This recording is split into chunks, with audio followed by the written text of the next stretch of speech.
Sa gitna ng tag-init, biglang bumuhos ang ulan sa iba't ibang panig ng Luzon dahil po yan sa thunderstorms. Bahagya pang bumaha sa ilang lugar sa Metro Manila. May report si Salima Refran. Animoy mga alon na mula sa dagat ang bahang ito sa Quirino Highway sa Quezon City.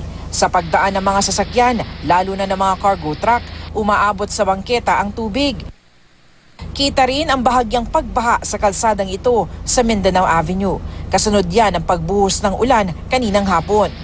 Ayon sa Pag-asa, thunderstorms ang nagpaulan sa ilang bahagi ng Metro Manila, Cavite, Laguna, Batangas, Quezon, Rizal, Pampanga, Tarlac at Nueva Ecija. Karaniwang nagtatagal ng 1 hanggang 2 oras ang thunderstorm na maaaring magdulot ng pagbaha o pagguho ng lupa. Ang pag-ulang ito may kaugnayan pa rin daw sa panahon ngayong tag-init. Idulot lamang po ito ng init. Expect natin may mga thunders o may mga mabubuong mga clouds na magbibigay ng mga paulan. Salima Refran, GMA News.